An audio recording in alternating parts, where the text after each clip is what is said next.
बिस्मिल्लाहिर्रहमानिर्रहीम। फरमान मुस्तफ़ा सल्लल्लाहु ताला अलैहि वसल्लम जो मुझ पर एक बार दुरूद शरीफ पढ़ेगा, अल्लाह ताला उसके फरिश्ते उस पर 70 रहमतें नाज़िल फरमाते हैं। सल्लु अलल हबीब सल्लल्लाहु ताला अला मुहम्मद। 3 सांस में पानी पीना सुन्नत मुबारक है।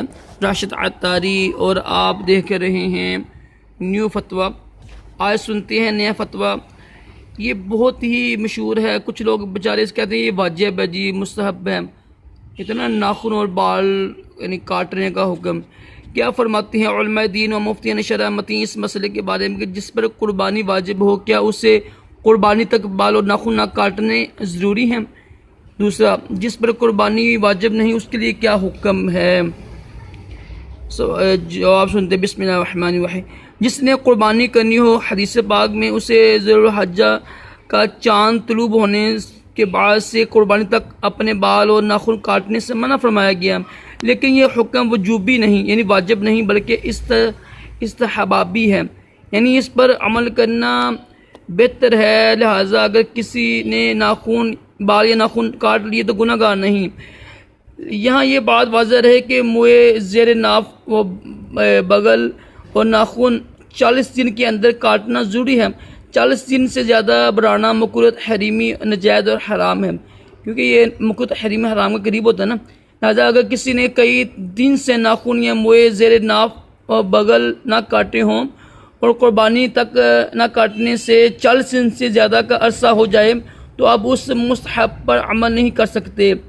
कुर्बानी करने वाला अपने बाल और नाखून ना काटे। चुनाचा सहीह मुस्लिम में हज़रत उम्मे सलमा रज़ियल्लाहु तआला अन्हुमा से रिवायत है कि रसूलुल्लाह सल्लल्लाहु तआला अलैहि वसल्लम ने इरशाद फरमाया, जिसके पास कुर्बानी के लिए जानवर हो तो जब ज़ुल हज का चाँद तुलूब हो जाए वो अपने बाल और नाखूनों से कुछ ना काटे हत्ता कि कुर्बानी कर ले।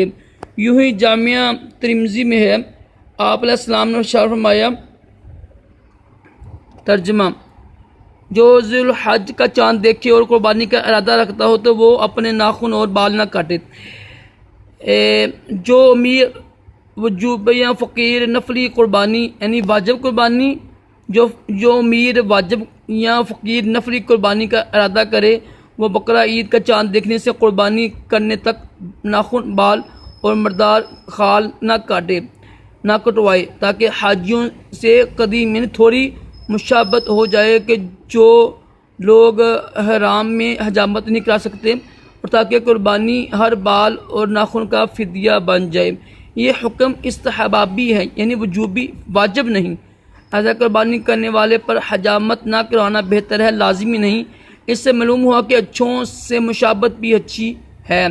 फतावा रिज़विया में है कि ये हुक्म सिर्फ इस्तहबाबी करे यानी करे तो बेहतर, ना करे तो मजाका नहीं, और ना ही इसको हुक्म अदूली कहा सकते हैं, और ना कुर्बानी में नुक्स आने की कोई वजह हो।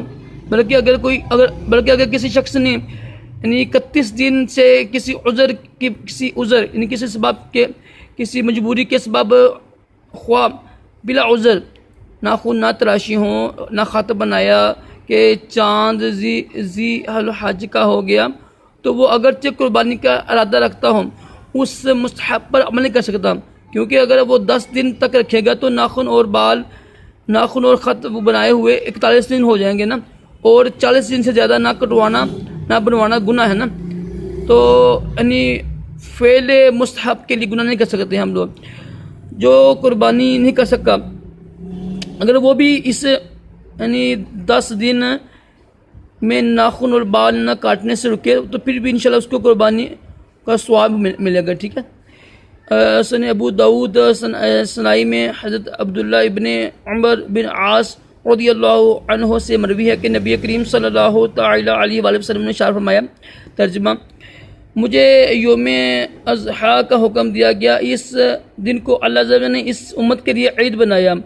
एक शख्स ने अर्ज़ की, या रसूलल्लाह सल्लल्लाहु अलैहि वसल्लम, पूछा कि अगर मेरे पास हुदार लिए गए जानवर के सिवा कोई जानवर ना हो तो क्या उसी की कुर्बानी कर दूं? फरमाया, नहीं, हाँ, तुम अपने बाल नाखून और मूछें तराशो और मुँह ज़ेर नाफ मुड़ा लो, इसी में तुम्हारी कुर्बानी अल्लाह के यहाँ पूरी हो जाएगी। जो कुर्बानी नहीं कर सके वो भी इसी 10 दिन में हजामत न कराए, बकरा ईद के दिन बाद नमाज हजामत कराए, इंशाल्लाह सवाब मिलेगा, जैसे कि बाद रवायतों में। सदरुल शरीआ मौलाना मुफ्ती मोहम्मद अमजद अली आज़मी अलैहिर्रहमा मज़कूरा हदीस पाक ज़िक्र करने के बाद फरमाते हैं, यानी जिसको कुर्बानी की तौफीक ना हो उसे इन चीज़ों के करने से कुर्बानी का सवाब हो जाएगा, लेकिन ये वाजिब नहीं है।